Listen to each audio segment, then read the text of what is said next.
Baik, baik, Pak Nyoman siap. Sudah on cam, Pak?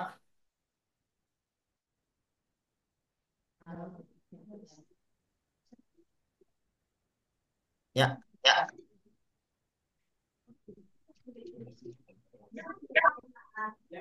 baik. Pak Nyoman, sudah Oke, monitor ya, Pak? mungkin nanti koneksinya agak udah Oke, oke. Mungkin Pak Nyoman mau udah. mau eh, pindah tempat atau bagaimana, Pak, untuk koneksinya lebih baik? Ya, nampaknya Pak Nyoman terkendala dengan koneksi. Jadi mungkin bisa kita tunggu dulu sembari menunggu Pak Nyoman koneksinya membaik. Oh, ini udah. Ya, bagaimana, Pak? Koneksinya sudah aman?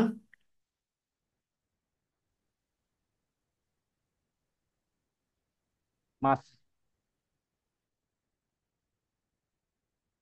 sorry, saya pindah pindah di devices ya. Saya pindah devices saja. Bentar, ya, Baik, baik Pak Nyoman. Siap. kayaknya nggak stabil koneksinya di sini. Karena saya lagi di outdoor. Udah saya pindah devices dulu. Baik, baik Pak Nyoman. Oke, sembari kita menunggu Pak Nyoman, mungkin kita sharing-sharing dulu nih Bapak Ibu sekalian. eh yang sudah mengikuti Abjasi Webinar Series 2024 ini dari sesi 1 sampai sesi 3, mungkin bisa kasih pengalamannya nih Bapak Ibu sekalian yang sudah mengikuti webinar series ini. Mungkin kalau saya lihat di sini ada Pak Bima ya Pak. Pak Bima nih salah satu peserta yang aktif untuk mengikuti Abjasi Webinar Series. Selamat pagi Pak Bima. Selamat pagi Mas Hafiz. Wah, Selamat pagi mantap. Bapak semua. Mantap Pak Bima. Selalu semangat ya Pak. Semangat terus Mas.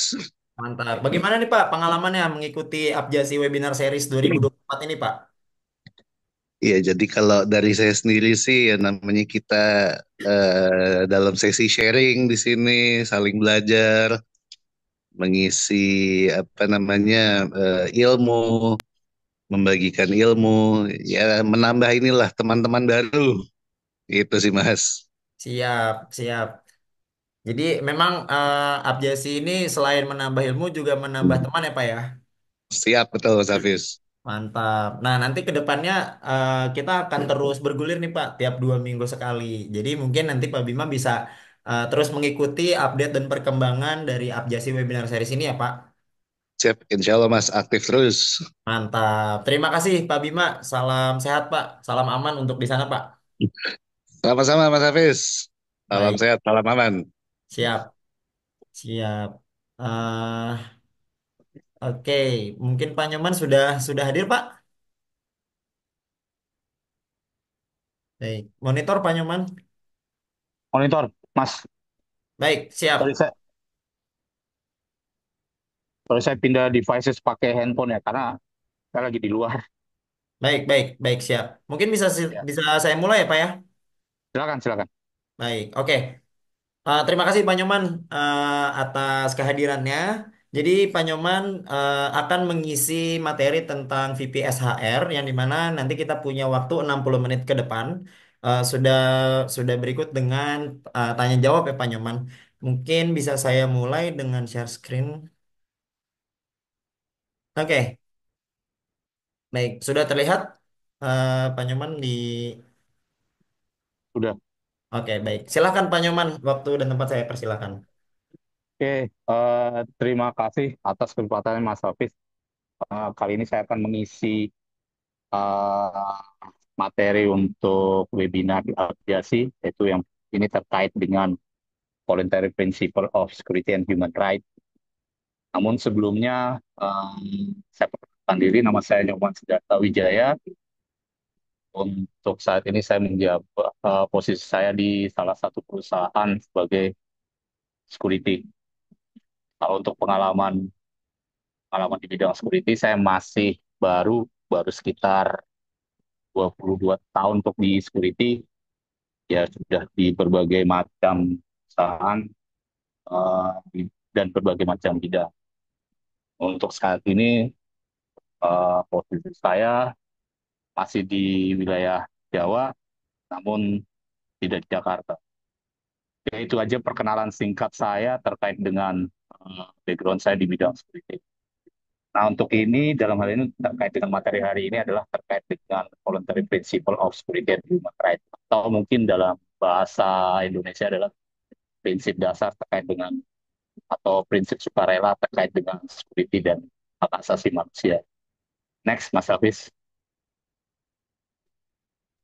Jadi terkait dengan PPSHR atau voluntary security, voluntary principle security and human rights ini background-nya ini sebenarnya di tahun 2000 di awalnya pada saat itu ya.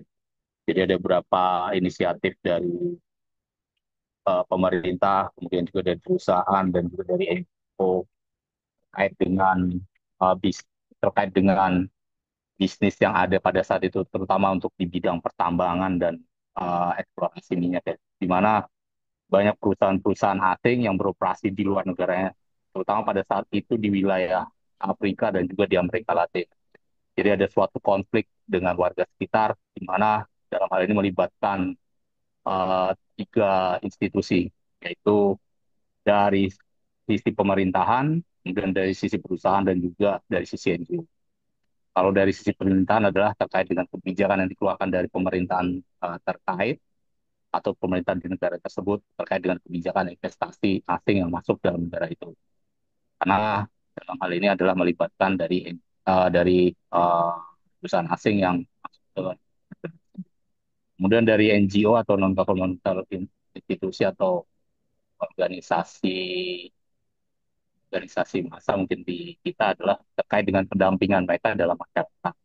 Nah, di mana dalam hal ini adalah sering terjadi adalah konflik antara perusahaan perusahaan tersebut dengan pemerintahan dan juga dengan warga lokal.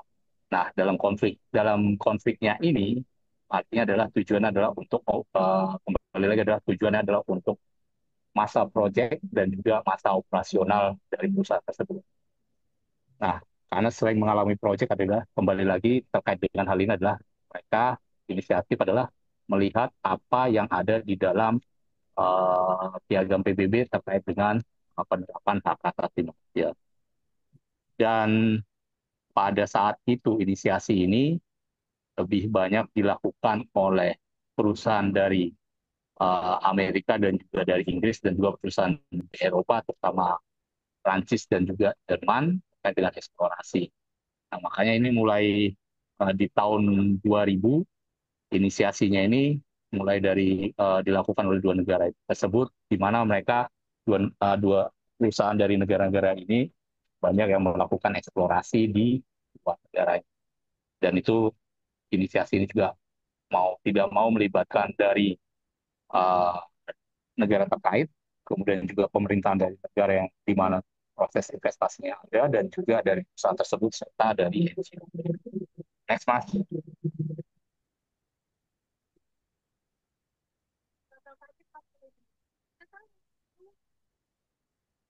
Nah, dalam hal ini apa yang dimaksud dengan VPSHR? Jadi VPSHR adalah sebenarnya adalah guidance atau petunjuk terkait dengan perusahaan itu dalam menjalankan tata kelola, di mana nantinya perusahaan itu akan beroperasi. Dalam hal ini juga wajib memperhatikan isu ataupun juga kerangka hak asasi manusia yang terdapat di lokasi tersebut. Dan juga dalam hal penerapan security-nya juga harus mematuhi prinsip-prinsip dasar dari hak asasi manusia. Dan juga harus juga menghargai kebebasan ataupun juga kalau kita mungkin ada sifatnya kearifan lokal dari masyarakat setempat. Nah, secara prinsip itu pada saat itu adalah lebih banyak memang melibatkan perusahaan-perusahaan dari perusahaan minyak dan juga pertambangan termasuk juga gas dan juga pemerintahan dari setempat yang pada saat itu lebih banyak di wilayah Amerika Latin dan juga wilayah Afrika. Di mana dalam hal ini mereka banyak melakukan eksplorasi di daerah tersebut. Dalam hal ini kerangka kerjanya adalah Iya, biarin dulu. Kerangka kerjanya adalah melibatkan uh, pemerintahan lokal setempat dan juga melibatkan unsur-unsur masyarakat yang ada di setempat dan juga perusahaan. Namun dalam hal ini perusahaan juga akan melibatkan juga dari kalau saya bilang adalah private security ataupun kalau dari teknologi kita adalah BUJT setempat. Dan juga dari sisi pemerintah adalah melibatkan aparat keamanan yang ada di negara tersebut. Next, Mas.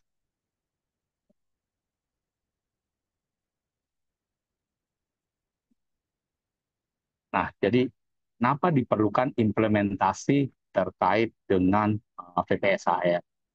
Jadi dalam hal ini adalah setiap perusahaan yang beroperasi di luar negaranya, tahulah itu perusahaan asing, MNC, tahulah misalkan ada perusahaan dari Inggris beroperasi di Indonesia, mereka wajib eh, mentaati apa yang ada di dalam piagam PBB.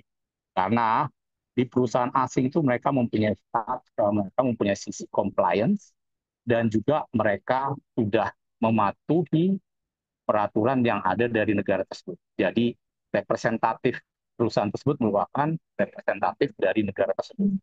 Kalau misalkan ya kita tahu ada perusahaan asing yang ada dari luar negeri, misalkan dari Inggris ataupun dari Belanda ataupun dari Amerika Serikat yang beroperasi di sini, itu sudah mencerminkan perwakilan dari negara tersebut untuk beroperasi di sini dengan catatan adalah segala sesuatunya harus merujuk pada peraturan yang ada di negara tersebut dan juga peraturan yang menjadi dasar dalam PPACR dalam hal ini adalah PBB. Nah, terkait dengan hal tersebut, perangkat kerja yang menjadi acuan agar supaya VPSHR ini tidak berjalan efektif adalah melakukan assessment secara komprehensif atau secara menyeluruh terkait dengan hak asasi yang ada di lingkungan dari operasional ataupun lingkungan dari negara tersebut ataupun dalam skup kecil adalah lingkungan dari wilayah operasional pusat. Kemudian juga uh, adanya suatu kalau engagement itu adalah suatu mungkin lebih tepatnya adalah komunikasi yang baik dengan public security dalam hal ini kalau public security adalah berhubungan dengan aparat keamanan dan juga private security dalam hal ini adalah BUJP di mana harus mengetahui terkait dengan kompleksitas lingkungan yang ada di area tersebut atau wilayah operasional dari perusahaan tersebut. Kemudian yang berikutnya adalah mampu memberikan perusahaan, dalam hal ini kita bicara dari sisi perusahaan atau perusahaan tersebut, harus mampu memberikan pelatihan kepada pihak-pihak yang terkait dengan perusahaan tersebut, dalam hal ini pihak ketiga yang terkait dengan perusahaan tersebut, pelatihan mengenai PPSAS dan dalam hal ini pelatihan tersebut akan lebih menekankan penerapan PPSAR di private security ataupun BUJP. Kemudian yang berikutnya adalah yang keempat adalah membangun sistem dalam hal ini sebagai suatu kerangka terkait dengan pelaporan dan juga investigasi jika terjadi suatu pelanggaran terkait dengan hak asasi manusia dalam hal uh, operasional perusahaan tersebut. Next, Mas. Nah, kenapa adanya suatu terlibatan dari private security ataupun BOJP uh, dalam hal penerapan PPSAR ini? Kalau uh, berdasarkan dari pengalaman yang ada, itu ada dua hal yang menjadi acuan bagi perusahaan asing untuk menerapkan VPSHR. Yaitu yang pertama adalah forum yang pada tahun 2018 itu di Swiss, di mana ini terkait dengan lebih kepada penekanan adalah lebih kepada perusahaan-perusahaan yang nantinya akan beroperasi di luar wilayah negaranya dan masuk tahulah kepada negara dunia ketiga atau developing country, sorry, ya developing country. Tahulah misalkan di wilayah Afrika ataupun wilayah Asia ataupun juga di wilayah Amerika Latin. Kemudian yang berikutnya adalah adanya suatu International Code of Conduct untuk private security provider. Ini adalah poin yang kedua, adalah ini terkait dengan standar yang diratifikasi oleh beberapa perusahaan private security atau perusahaan atau BUJP asing yang beroperasi di luar wilayah. Taulah ada beberapa nama ya. Salah satunya, sorry kalau saya sebutkan nama ini, mungkin yang sudah saya kenal dari salah satu BUJP asing dari luar yang beroperasi di sini, dan mereka sudah melakukan meratifikasi terkait dengan International Code of Conduct for Private Security Service Provider. Jadi pada saat perusahaan itu beroperasi di perusahaan itu beroperasi di wilayah negaranya, itu mereka sudah wajib menerapkan itu dan sudah tersertifikasi.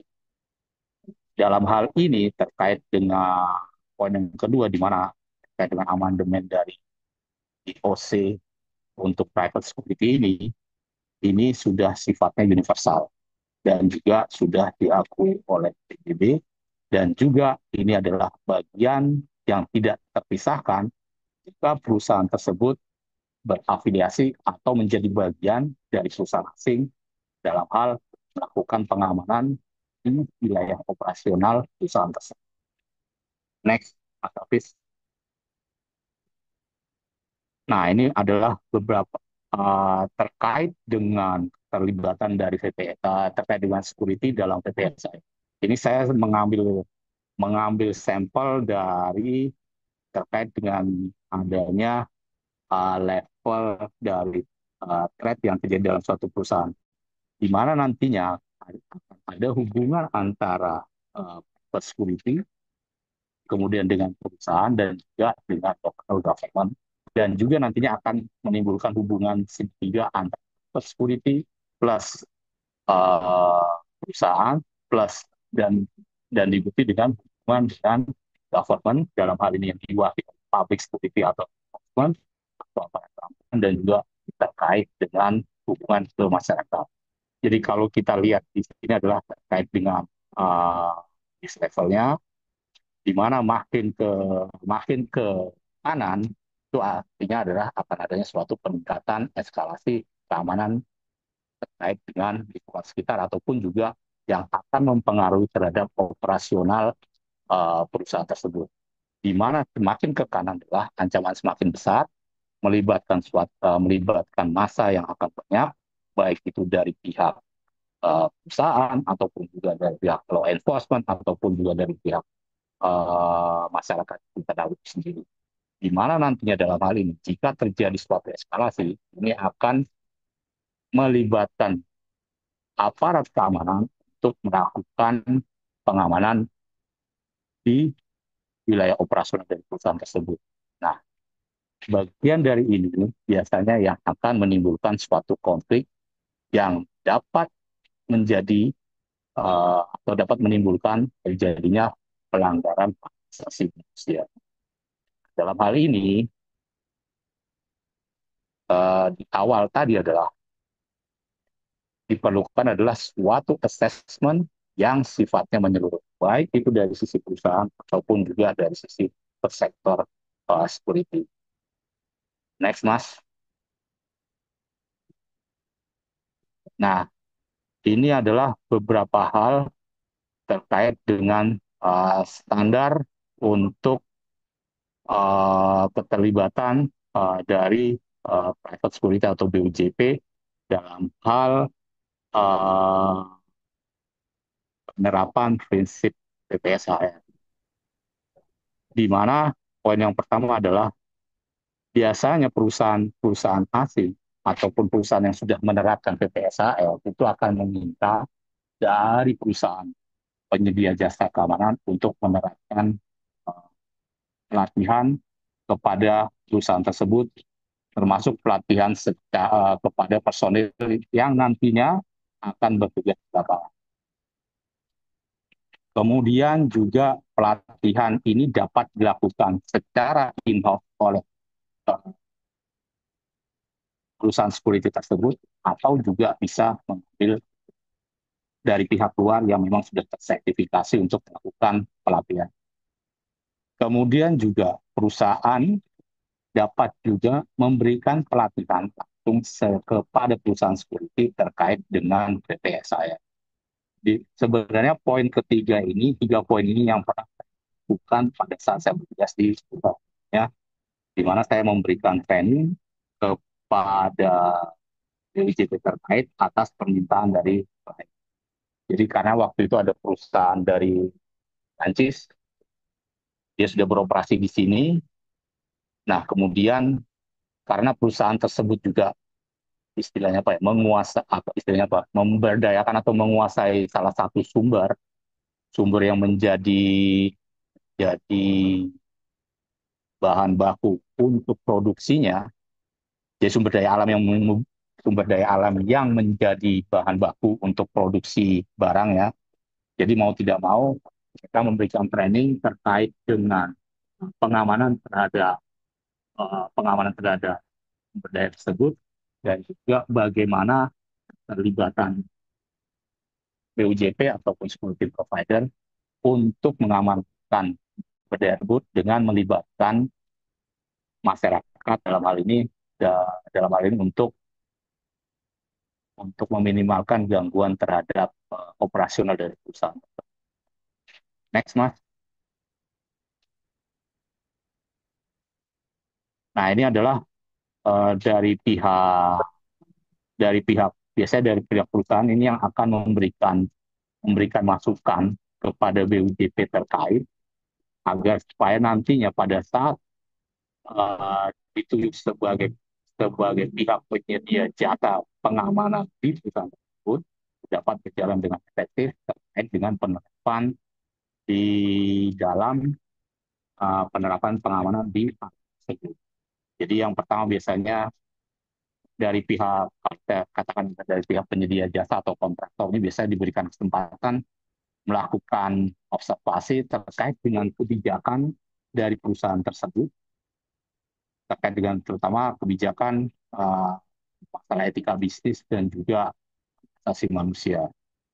Kemudian juga perusahaan tersebut harus memiliki hubungan yang baik dalam hal ini juga dalam hal penerapan terkait dengan pengamanan dan juga memberikan pelatihan kepada anggotanya dengan baik sesuai dengan standar yang ada. Kalau misalkan di Indonesia kita disesuaikan dengan peraturan dari pihak kepolisian terkait dengan standar pelatihan security.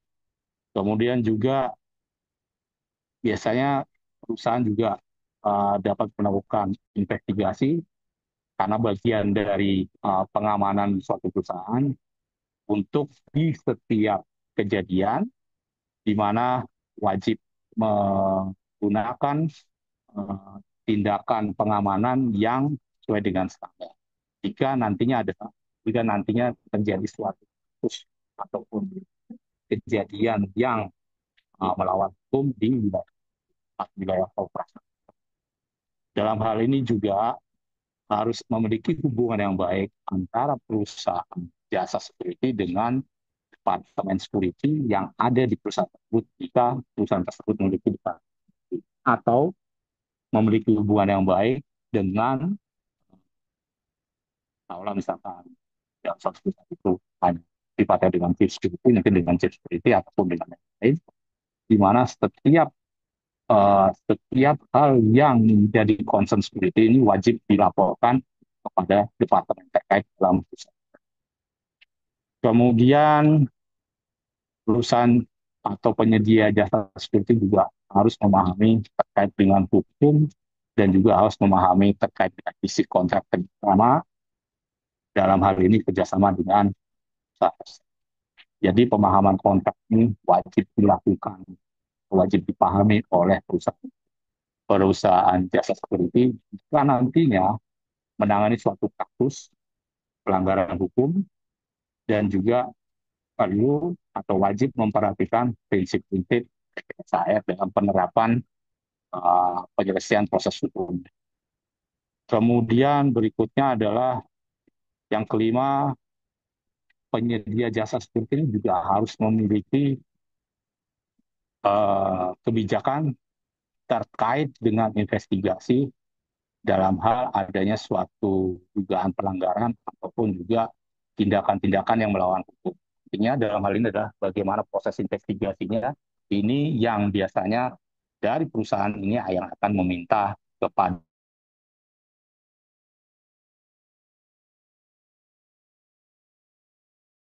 jurnalisme, karena masing-masing perusahaan ini akan membawa nama baik dari perusahaan. Kemudian berikutnya adalah setiap adanya suatu pelanggaran terkait dengan hak asasi manusia, ini wajib dilaporkan dan dilakukan investigasi. Jadi, jika kita bicara terkait dengan PPSAR, artinya di sini ada penerapan dari hak asasi manusia. Setiap ada suatu pelanggaran di dalam penerapan pengamanan, ini wajib dilakukan investigasi dan juga wajib dilakukan pelaporan kepada perusahaan terkait. Dalam hal ini adalah yang berhubungan dengan kita atau yang memberikan kontrak kerja kepada kita. Kemudian yang ketujuh adalah penyedia jasa keamanan juga harus menyediakan uh, peralatan pengamanan yang disesuaikan dengan kondisi yang ada di lingkungan perusahaan tersebut. Dalam hal ini adalah penerapan pengamanan. Kalau kita bicara di Indonesia, mungkin disesuaikan dengan standar yang ada di Indonesia. Kalau misalkan kita bicara di Amerika Latin ataupun di wilayah Afrika, mungkin akan berbeda dengan standar. Artinya dalam hal ini adalah diperlukan terkait dengan pemahaman dari wilayah, pemahaman hukum dari hukum yang berlaku di negara-negara tersebut. Kemudian yang kedelapan adalah penyedia jasa keamanan ini harus bisa harus dapat melakukan investigasi ataupun juga kemampuan untuk uh, investigasi terkait dengan personilnya ataupun juga melakukan background check terhadap personilnya, apakah pernah melakukan pelanggaran hak asasi pelanggaran hak asasi atau pernah terlibat dalam pelanggaran hak asasi. Karena dalam hal ini jika nantinya suatu perusahaan ini bernaung ataupun bekerja sama dengan perusahaan asing yang memiliki uh, yang sudah melakukan ratifikasi terkait dengan prinsip PPSAR, mau tidak mau ini adalah sifatnya mandatori atau wajib. Berikutnya yang ke-9 adalah perusahaan jasa security, dalam hal ini karyawannya juga harus memiliki kemampuan mengenai penerapan pengamanan yang sifatnya meminimalkan tindakan penerapan kekerasan pada saat adanya suatu unjuk rasa ataupun adanya suatu pelanggaran terhadap uh, operasional dari suatu perusahaan tersebut.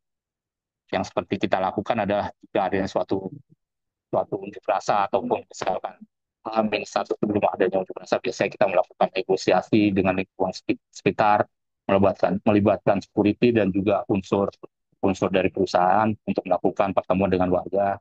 Nah, itu adalah salah satu juga bagian dari prinsip PPSA ya. Di mana nantinya adalah tujuannya adalah untuk meminimalkan terjadinya konflik langsung antara security sebagai satuan pengamanan yang ada di perusahaan dengan pihak masyarakat. Kemudian yang ke-10 adalah uh, dari pihak penyedia jasa pengamanan juga harus memberikan pelatihan kepada anggotanya terkait dengan adanya pelatihan untuk P3K atau first aid. Tujuannya adalah jika adanya suatu konflik dan menimbulkan korban, di satu sisi adalah dari pihak security mampu memberikan penanganan uh, penanganan apa ya? Penanganan ataupun pertolongan terkait dengan adanya kondisi luka ataupun cedera akibat adanya suatu konflik langsung antara security dengan pihak masyarakat. Kemudian juga dalam hal ini dari pihak jasa pengamanan juga harus mampu menjaga kerahasiaan dari eh, kerahasiaan informasi yang sifatnya sensitif, baik itu secara internal dari perusahaan jasa penyedia keamanan tersebut, ataupun juga informasi yang diberikan dari pihak perusahaan yang menjadi rekanan dari penyedia jasa keamanan. Karena kalau misalkan kita membocorkan terjadi suatu kebocoran informasi, ini bisa mengakibatkan adanya suatu kepanikan di dalam masyarakat terkait misalkan tahulah suatu kebijakan yang menyebabkan adanya nantinya mungkin akan ada suatu aksi unjuk rasa di mana kita harus melakukan pengecekan benar atau tidak atau valid atau tidak informasi. Nah, di situ adalah tujuannya jangan sampai informasi di dalam perusahaan kita ataupun perusahaan rekanan kita itu mengalami. Berikutnya, Mas. Nah, terkait dengan implementasi PPSEF di Indonesia, ini sebenarnya ada beberapa hal yang sudah bisa diterapkan secara langsung. Walaupun secara negara Indonesia ini dapat dikatakan sudah mendahului dari PBB dalam hal hak asasi manusia. Kita lihat, kita kalau bicara dari sisi undang-undang, di situ sudah dicantumkan bahwa hak asasi adalah hak setiap bangsa. Namun dari turunannya itu adalah terkait dengan Perpol dan Perkap, ini dalam hal ini sebenarnya sudah dimaksudkan terkait dengan prinsip-prinsip hak asasi manusia ataupun penerapan hak asasi manusia dalam dalam bidang pengamanan. Salah satu yang paling menonjol terkait dengan penerapan hal ini adalah terkait dengan security adalah di mana security kita adalah tidak memiliki atau tidak memegang senjata api ataupun senjata kerja. Berbeda kalau kita bicara security yang ada di wilayah Eropa ataupun wilayah Amerika Latin ataupun juga di wilayah Afrika. Karena kita bicara di sini adalah dari tingkat level yang ada ataupun level keamanan dan juga situasi yang ada di masing-masing negara tersebut ataupun di wilayah operasional dari pusat. Kemudian juga dapat dapat dilihat juga dari uh, penerapan yang dilakukan oleh asosiasi security yang ada di Indonesia.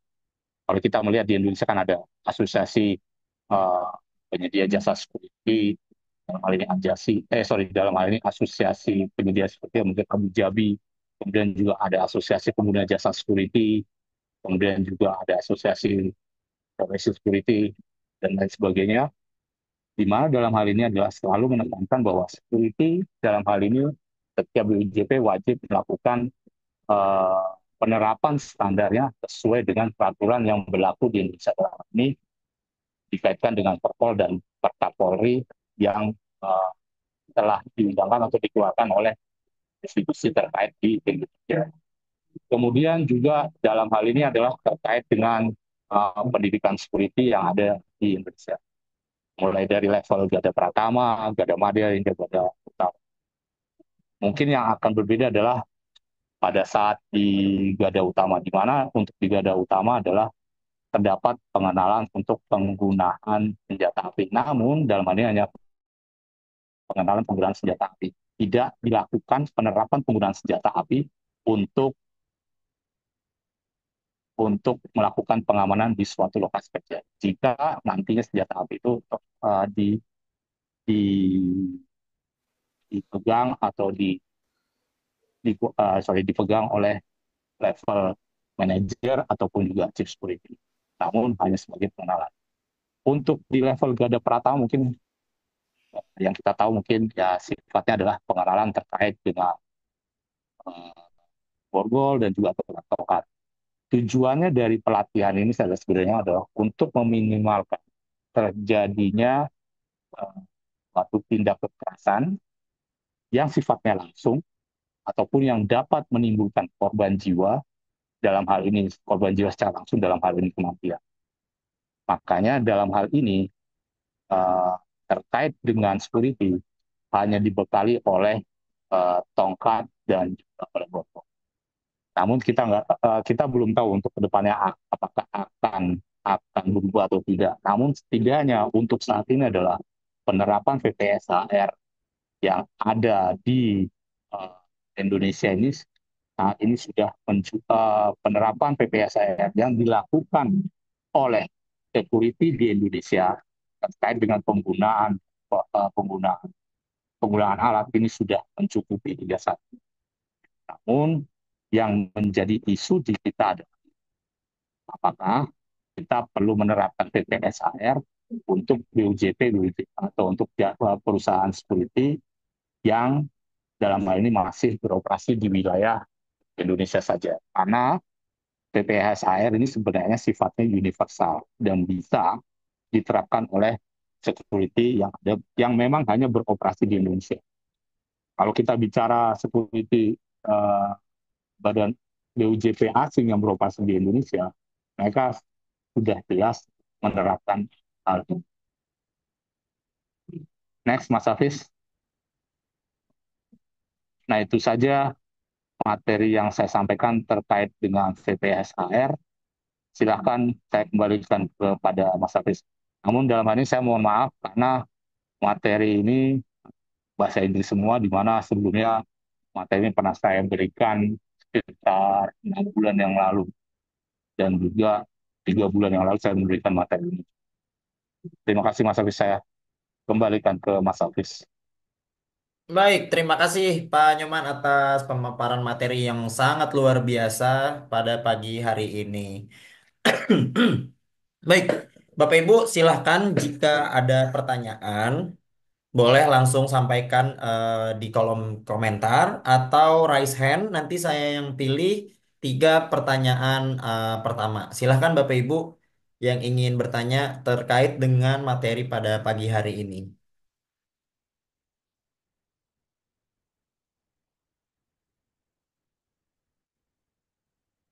Baik, kami ingatkan sekali lagi untuk Bapak Ibu, silakan mengisi link absensi juga.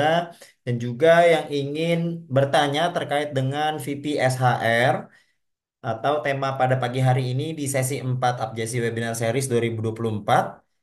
Silahkan untuk raise hand atau tulis di kolom komentar Bapak Ibu sekalian.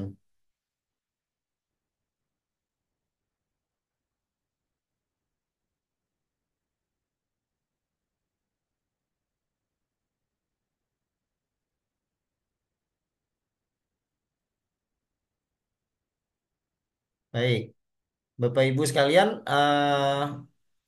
mungkin ada yang ingin bertanya terkait dengan VPSHR. Bagaimana sih implementasi VPSHR di perusahaan-perusahaan yang tadi sempat disinggung oleh Pak Nyoman? Biasanya diimplementasikan pada perusahaan oil and gas, tambang, dan sebagainya. Nah, mungkin uh, bagaimana sih pengimplementasian VPSHR di sektor non migas atau sektor non tambang dan sebagainya. Seperti mungkin misalnya manufaktur, seperti mungkin misalnya apa namanya perusahaan-perusahaan yang bukan bergerak di bidang tersebut.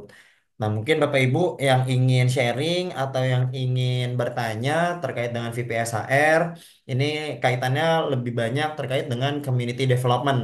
Nah, itu mungkin Bapak Ibu juga bisa menggali lebih jauh terkait dengan community development atau VPSHR. Nah, oke, di sini ada Bapak Nefri Berti, Bapak. Ya, silakan untuk Pak Nefri Berti untuk bertanya langsung saja. Oke, terima kasih Mas Hafiz atas kesempatannya. Ya, mohon maaf saya sambil masih di jalan ini. Nah, terkait dengan yang tadi disampaikan oleh narasumber terkait voluntary principle and uh, human right ya. Betul, Pak. Ya, ya, khususnya mungkin sedikit sharing saja. Eh, Pernah saya apa eh, bertugas di salah satu perusahaan tambang di Kalimantan. ya terkait khususnya untuk masalah security development dan eh, human right-nya yang berkaitan dengan masalah antara kepentingan perusahaan lalu pemerintah daerah atau pemerintah setempat dan juga dengan masyarakat lokal atau masyarakat sekitar. Ya. Yang sering terjadi berdasarkan pengalaman saya, ya, eh, ini antara keinginan atau kepentingan perusahaan, khususnya di daerah yang apa ini yang ditambang, tambang batu bara, dengan pemerintah daerah maupun dengan masyarakat sekitarnya.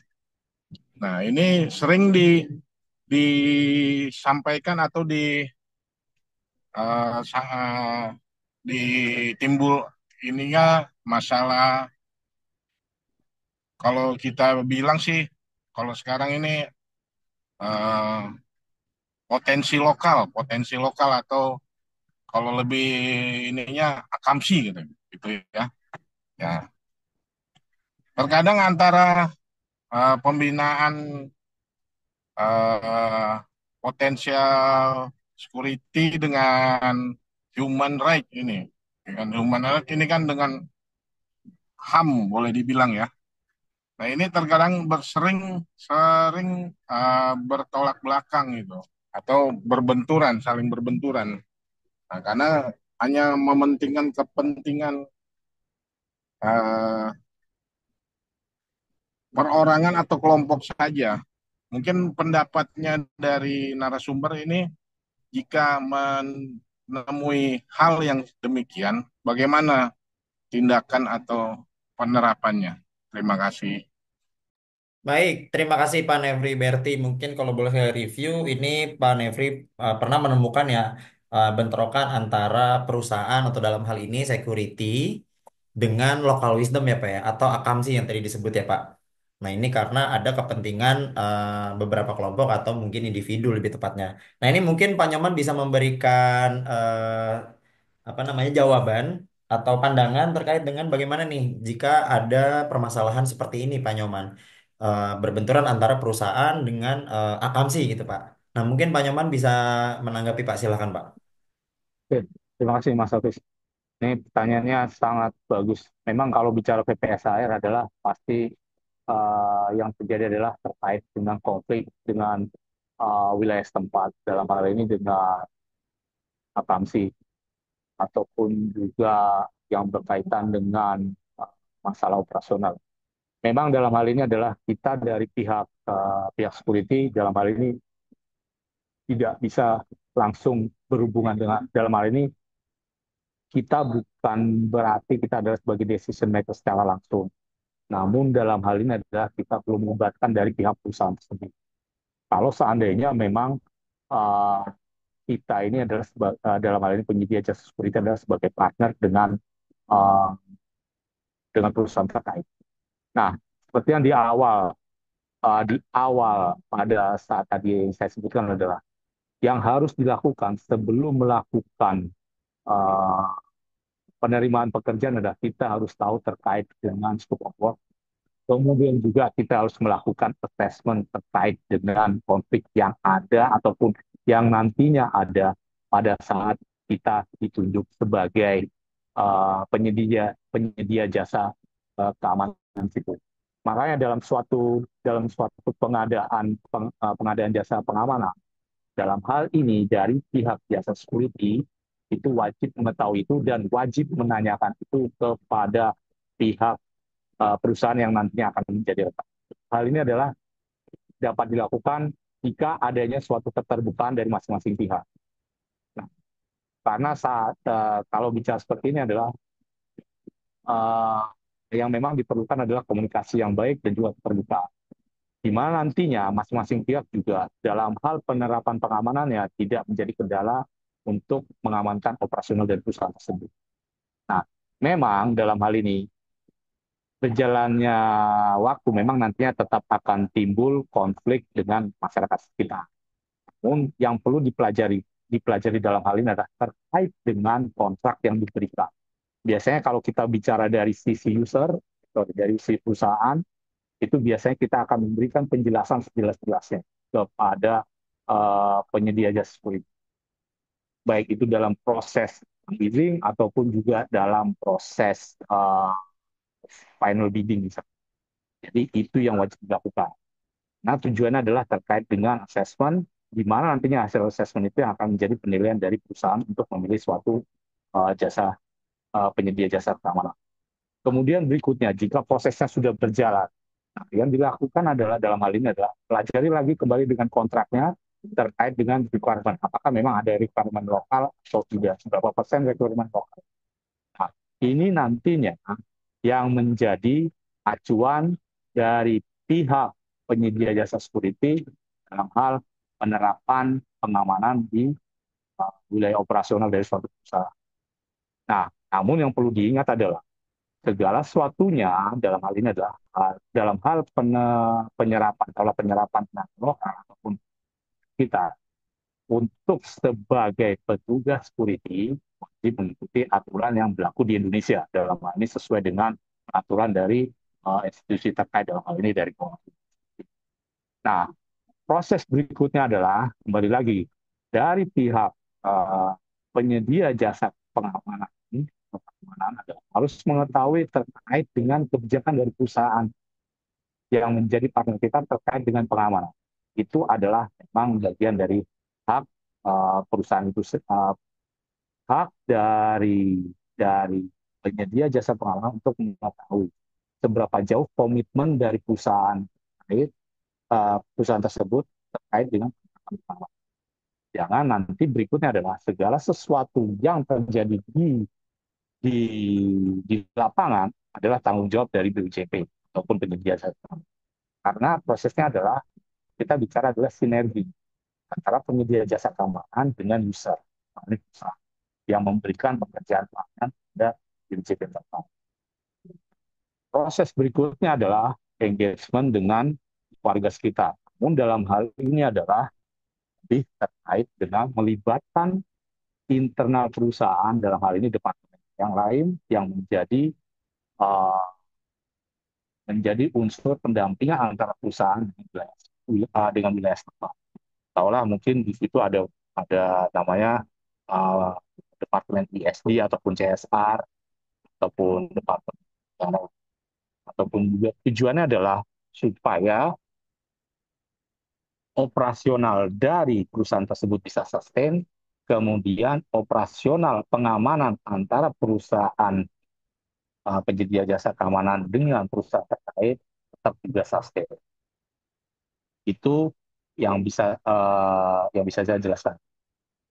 Poin berikutnya adalah terkait dengan engagement dengan aparat keamanan setempat.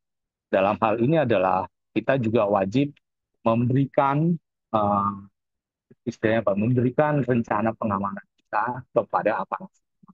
Tujuan adalah supaya juga mereka bisa memantau potensi apa ataupun potensi konflik apa yang nantinya bisa muncul pada saat operasional perusahaan ini berjalan dan juga langkah-langkah apa yang nantinya bisa dilakukan oleh aparat keamanan setempat dan juga dari pihak security terkait dengan pengamanan.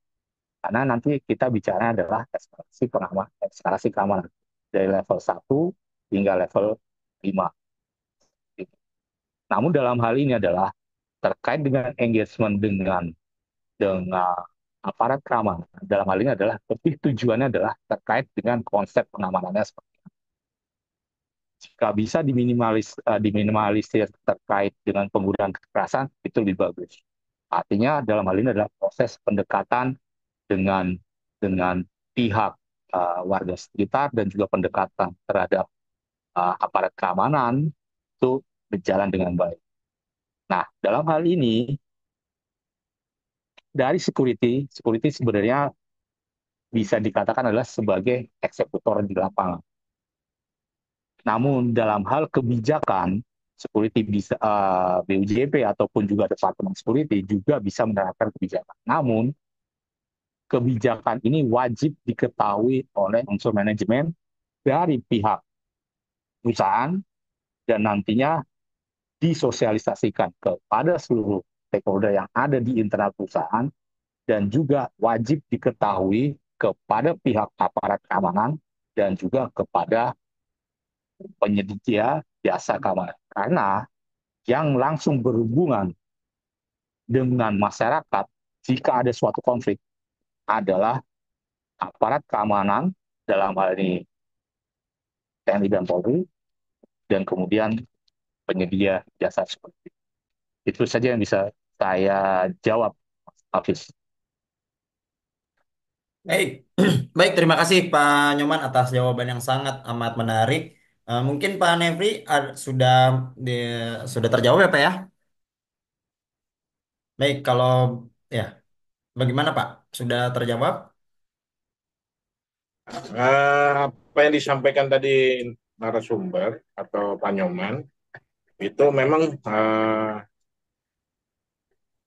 aplikasinya kita sudah kita lakukan apa yang tadi disampaikan mulai dari CSR dan eh, penyampaian atau pelaporan rencana pengamanan ataupun juga meminta bantuan dari aparat keamanan setempat. Nah, namun yang sering terjadi atau yang pernah kita rasakan atau pernah alami itu antara uh, masyarakat sekitar dan pemerintah daerahnya ini yang terkadang suka atau sering atau kerap memberikan mungkin miskomunikasi atau bukan miskomunikasi, misinformasi terhadap mungkin terhadap masalah tenaga kerja, ternyata tenaga kerja lokal ini. Padahal sebelumnya dari pihak perusahaan pun sudah diberikan atau dilakukan sosialisasi maupun pendekatan secara persuasif kepada pemerintah lokal atau pemerintah daerah. Nah, yang yang yang sering terjadi ini masalah kebanyakan ya yang pernah saya jumpai yaitu uh, mungkin orang-orang atau kelompok-kelompok atau oknum-oknum lah boleh dibilang yang tidak mau tahu atau pura-pura sebenarnya tahu tapi pura-pura tidak tahu. Cuman ujung-ujungnya ya kembali lagi ke keinginan pribadi atau kelompok tersebut yang ingin mendapatkan sesuatu dari perusahaan. Itu sih yang kami rasakan. Terima kasih. Baik, Pak Nefri, terima kasih atas feedbacknya. Mungkin Bapak Ibu sekalian ada pertanyaan lain yang ingin disampaikan atau diskusi pada pagi hari ini yang ingin disampaikan silakan terkait dengan VPSHR atau materi yang sudah dibawakan pada pagi hari ini.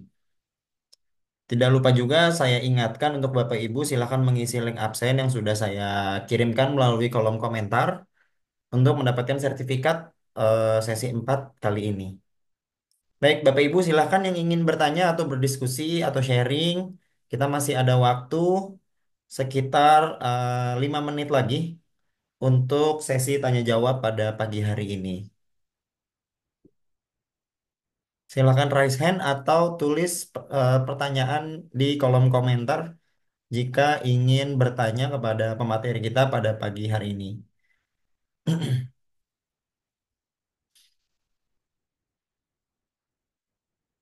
Ya, mungkin kalau tidak ada, mungkin saya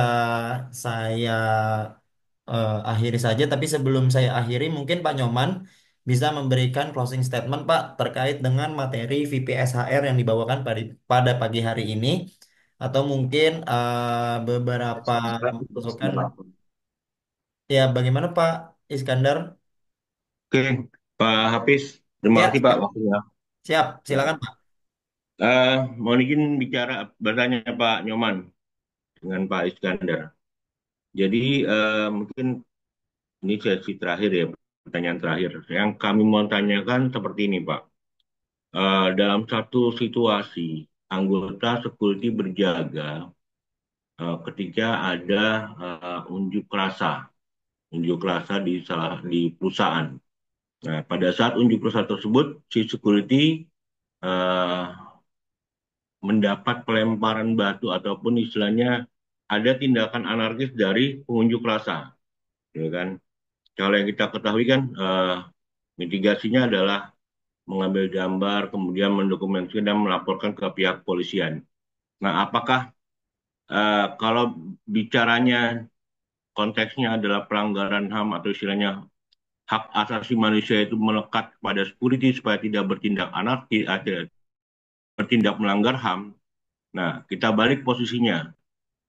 Kalau misal pengunjuk rasa itu melakukan suatu tindakan anarkis ke tim security kami, apakah kita bisa menuntut pelanggaran istilahnya mungkin kena pasal HAM lah atau pelanggaran berat yang notabene yang mungkin dilaporkan ke pihak polisian adalah tindakan pidananya, tapi pelanggaran HAM-nya tidak diangkat oleh pihak polisian. Itu aja Pak Nyoman. Terima kasih Pak. Baik, terima kasih Pak Iskandar atas pertanyaan Pak. Sangat menarik untuk kita diskusikan. Mungkin langsung saja Pak Nyoman untuk menjawab pertanyaan dari Pak Iskandar. Silakan Pak. Terima kasih Pak Iskandar atas pertanyaannya. Jadi begini, dalam hal ini adalah kita lihat adalah level of usage of power terkait dengan pengamanan. Jika terkait dengan yang tadi Pak Iskandar sampaikan adalah terkait misalkan dalam suatu kondisi sudah mulai anarkis, dalam hal ini pengamanan sudah tidak mungkin dilakukan atau dikendalikan oleh perusahaan security, maka level berikutnya adalah ditangani oleh pihak polisian. Nah, kembali lagi jika memang dalam hal ini perusahaan security untuk menangani suatu keadaan yang sifat anarkis, dalam hal ini harus mengetahui pihak manajemen dari internal penyedia jasa security harus menyampaikan hal ini kepada pihak perusahaan yang menjadi rekanan dari perusahaan security. Supaya tujuannya adalah keputusan ini bisa disetujui ataupun bisa diterapkan seandainya situasinya sudah anarkis. Di mana ini adalah sebagai bagian dari perlindungan hukum untuk petugas security di lapangan.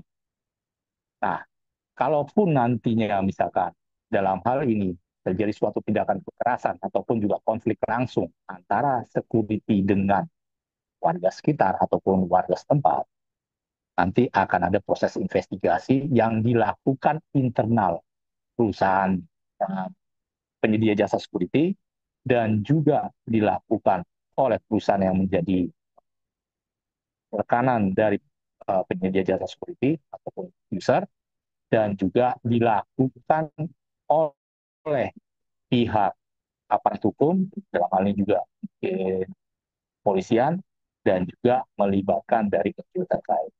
Prosesnya ini adalah proses yang sifatnya balance. Artinya akan dilihat juga dari masing-masing sisi. Namun dalam hal ini kalau kita melihat yang di Indonesia adalah terkait dengan apa yang terjadi terkait dengan unjuk rasa dan eksesnya itu kita masih bicara adalah dari sisi tingkat tindak kekerasan. Artinya akan berhubungan dengan KUHP. Kita belum bisa berhubungan dengan suatu artinya belum bisa berhubungan dengan HAM, namun memang ada pelanggaran HAM. Namun yang dilihat dari sini adalah terkait dengan tindakan pelanggaran terhadap hukum. Namun nantinya prosesnya akan dilihat adalah terkait dengan pelanggaran terkait dengan adanya tindakan kekerasan. Entah itu menimbulkan cedera ataupun korban jiwa, itu yang akan dilihat. Kita belum bicara mengenai pelanggaran HAM. Namun dalam prosesnya, jika itu melibatkan suatu perusahaan asing yang sudah melakukan ratifikasi terhadap PJVPSIR, baru itu akan dilihat sebagai suatu pelanggaran HAM. Kalau misalkan hanya sifatnya perusahaan lokal yang belum meratifikasi terkait dengan PPSIR, akan dapat disimpulkan bahwa terjadi tindakan kekerasan, di mana ini akan lebih penyidikannya akan lebih cenderung dengan menggunakan KUHP atau hukum yang berlaku di Indonesia. Nah, kembali lagi terkait dengan penggunaan uh, level pengamanan yang wajib dilakukan oleh BOJP dan wajib dilakukan oleh user harus saling mengetahui. Jadi, kembali lagi, di awal adalah bagaimana komitmen dari user terkait dengan pengamanan, bagaimana komitmen dari user terkait dengan pengamanan itu untuk disosialisasikan kepada BUJP terkait. Ini yang wajib dilakukan oleh user. Jadi tidak ada hubungannya adalah salah satu pihak saja. Kalau misalnya pengamanan, kita serahkan kepada BUJP terkait, dia melakukan pengamanan. Tidak seperti itu. Kalau berdasarkan prinsip PPSIR, harus kedua belah pihak saling mengetahui. Karena ini adalah, kembali lagi, hubungannya adalah terkait dengan adanya kontrak di dalam kontrak kerjasama untuk melakukan pengamanan. Masing-masing pihak harus saling mengetahui. Itu saja, Mas Hafiz, Pak Iskandar. Siap. Terima kasih, Pak. Cukup jelas. Baik, terima kasih Pak Nyoman atas jawabannya. Mungkin pertanyaan terakhir tadi dari Pak Bambang Setioko ya. Ya, Pak Bambang tadi mungkin raise hand ya Pak ya. Izin Pak. Ya, mungkin bisa langsung saja Pak tanyakan langsung ke Pak Nyoman terkait dengan materi pada pagi hari ini. Silakan Pak.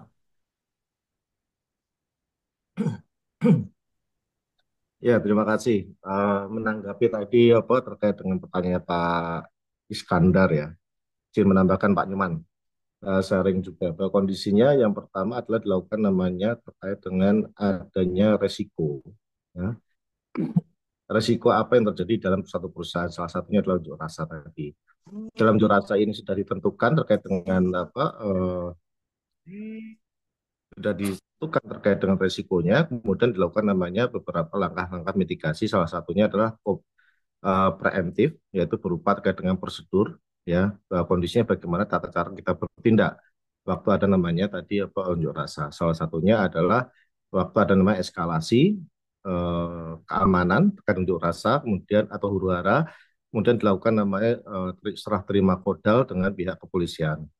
Ya, kemudian ada namanya anarkis dari pihak apa, pengunjuk rasa yang mengakibatkan security terluka atau teraniaya dan sebagainya, bahwa kondisinya itu yang dibutuhkan adalah satu saksi dan alat bukti. Salah satunya adalah rekaman bisa HP, ya bisa terkait dengan apa CCTV dan sebagainya. Untuk langkah tadi yang disampaikan Pak Nyoman tepat yaitu adalah dengan KUHP, ya terkait dengan pelanggaran undang-undang tidak pidana. Ya, kemudian langkah berikutnya adalah siapa yang bertanggung jawab adalah pemberi kerja.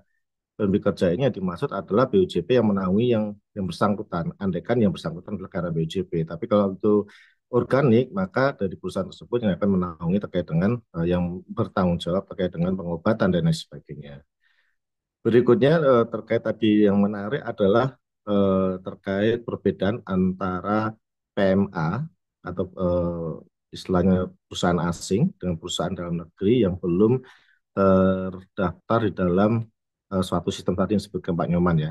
Kondisinya adalah kenapa dibedakan bahwa kondisinya dengan satu kejadian yang sama bahwa andaikan sudah menjadi suatu apa anggota daripada suatu organisasi tadi yang sampaikan itu kalau PMA mudah apa sudah terdaftar itu langsung ditindak sebagai sebagai HAM atau tindakan pelanggaran HAM.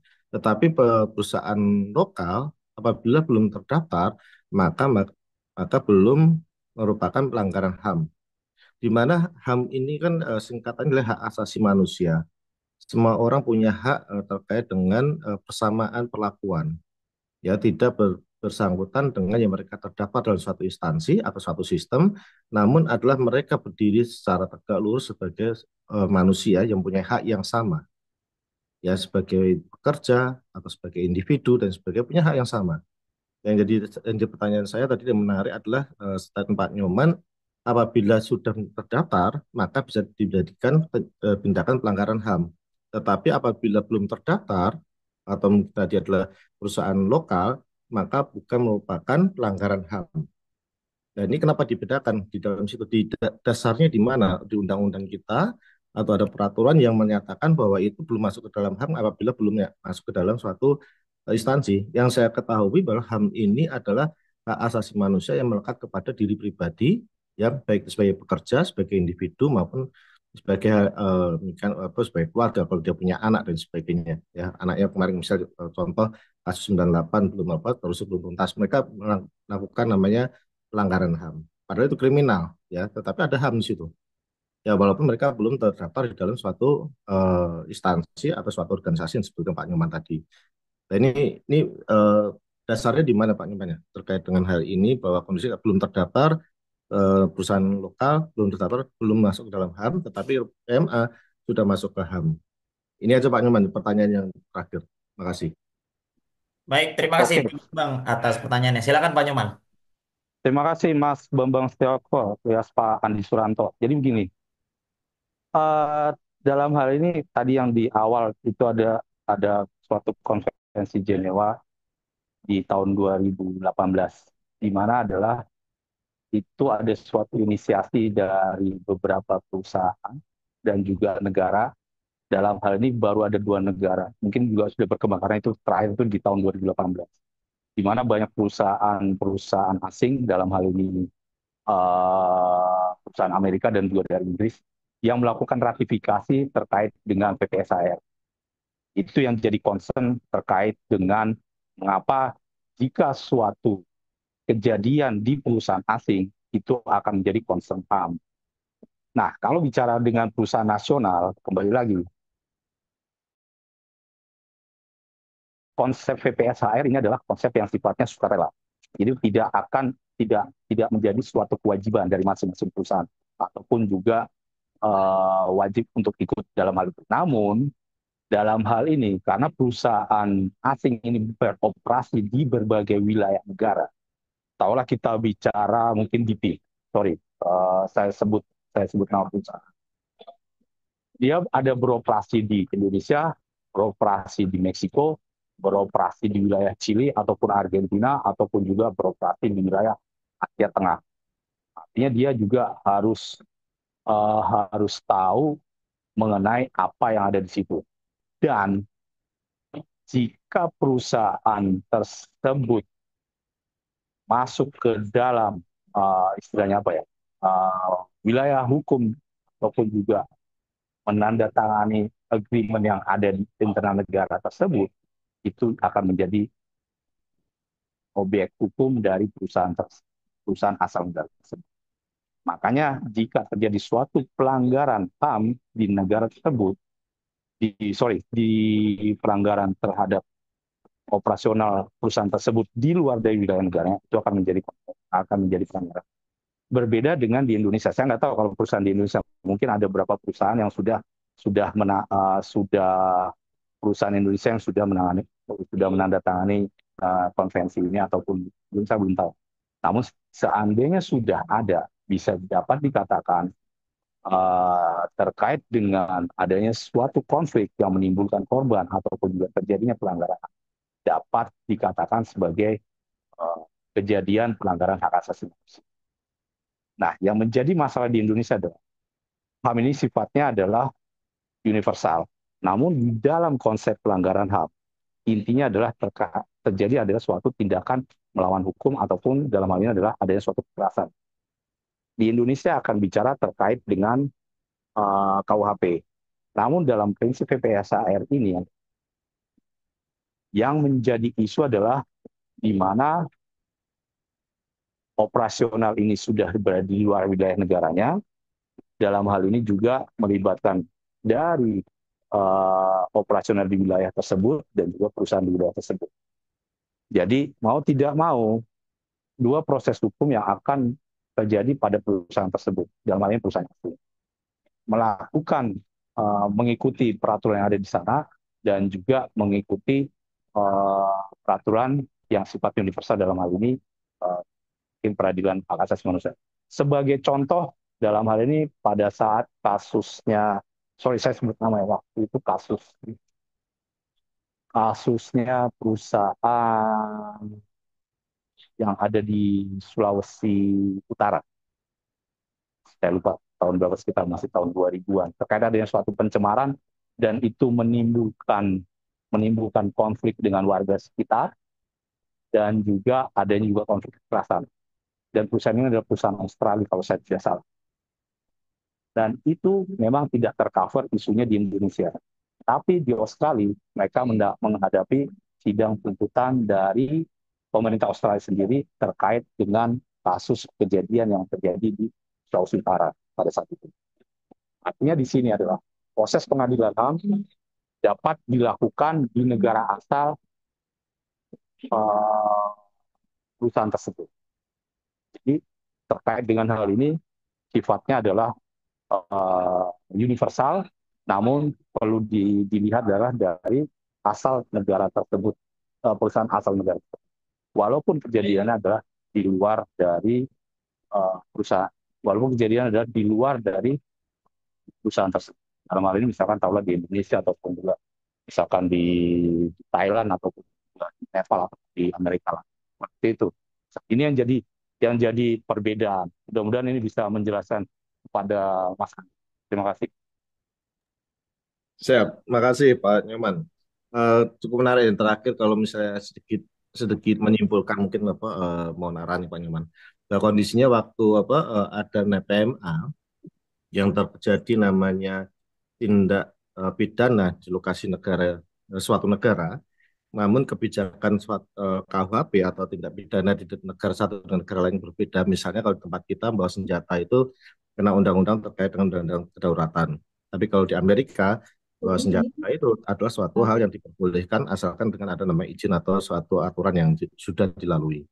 Nah ini kondisinya waktu diterapkan di Indonesia mereka nggak bisa ya, karena kita ada namanya undang-undang kedaulatan. Sehingga apa yang dilakukan oleh perusahaan asing adalah menggunakan namanya tadi apa instansi atau sistem tadi untuk memfasilitasi permasalahan terkait dengan HAM.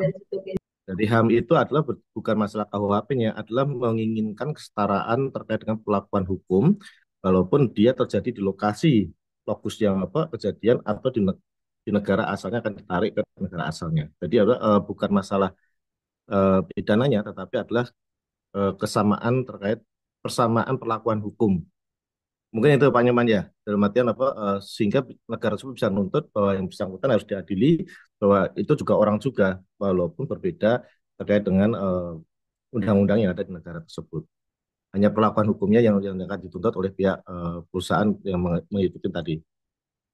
Mungkin kalau saya tangkap gitu Pak Nyoman. Ya, ya bisa dikatakan seperti itu ya, karena kembali lagi perusahaan walaupun dia perusahaan asing dia juga harus mengikuti aturan yang ada di perusahaan di negara asalnya dan juga aturan yang ada di negara tempat dia beroperasi seperti itu. Jadi mau tidak mau dia harus mengikuti dua prinsip hukum. Seperti itu, Mas Andi. Terima kasih penjelasannya Pak Nyoman. Terima kasih. Baik, terima kasih Pak Bambang atas sharing dan diskusinya dengan Pak Nyoman juga terima kasih. Mungkin sebagai penutup Pak Nyoman silahkan memberikan closing statement terkait dengan materi pada pagi hari ini Pak. Silakan Pak. Ya, ya terima kasih sudah sudah diberikan kesempatan untuk menjelaskan mengenai PPSAR. Walaupun mungkin masih ada beberapa pertanyaan, mungkin saya jawab, saya berusaha jawab.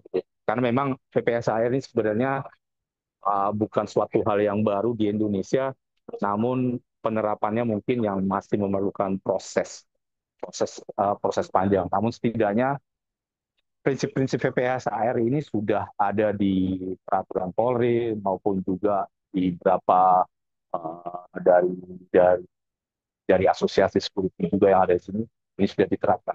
Tinggal bagaimana kita konsisten ke depannya adalah melakukan ratifikasi ini terkait dengan PPSAR pada mungkin seluruh BJP yang ada di sini atau juga perusahaan-perusahaan agar bisa paham mengenai prinsip.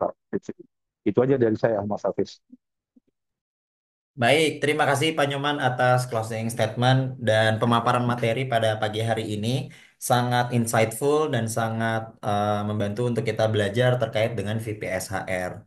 Bapak Ibu sekalian, terima kasih sudah hadir pada sesi 4 webinar Apjasi 2024 pagi hari ini. Silakan Bapak Ibu yang belum mengisi link absen, silakan mengisi terlebih dahulu untuk mendapatkan sertifikat keikutsertaan yang sudah saya cantumkan di kolom komentar. Baik, untuk materinya nanti rekamannya seperti biasa akan muncul di YouTube Abjasi. Jadi Bapak Ibu bisa melihat rekaman pada pagi hari ini jika ingin menjadikan referensi atau sebagai acuan untuk mempelajari kembali, silakan mampir ke YouTube Abjasi di Asosiasi Pengguna Jasa Security Indonesia atau follow Instagram Abjasi di abjasi_id. Sebagai informasi, kita akan bertemu di 2 minggu lagi. Seperti biasa, kita setiap 2 minggu akan ada webinar pada pagi hari di hari Jumat. Jadi Bapak Ibu silahkan tetap bergabung, tetap update, dan tetap mengikuti perkembangan informasi di Abjasi Sharing Group yang sudah tersedia di WhatsApp Group.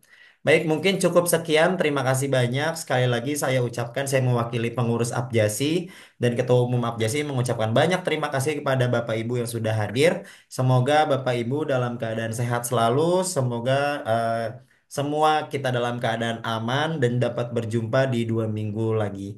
Terima kasih banyak Bapak Ibu sudah hadir. Assalamualaikum warahmatullahi wabarakatuh. Waalaikumsalam. Terima kasih Mas Hilmi dan Mas Waalaikumsalam Nyoman warahmatullahi Wijaya wabarakatuh. atas paparannya hari ini. Terima kasih Pak Waalaikumsalam warahmatullahi Mas wabarakatuh. Hafiz. Terima kasih Bapak Abjasi. Izin live.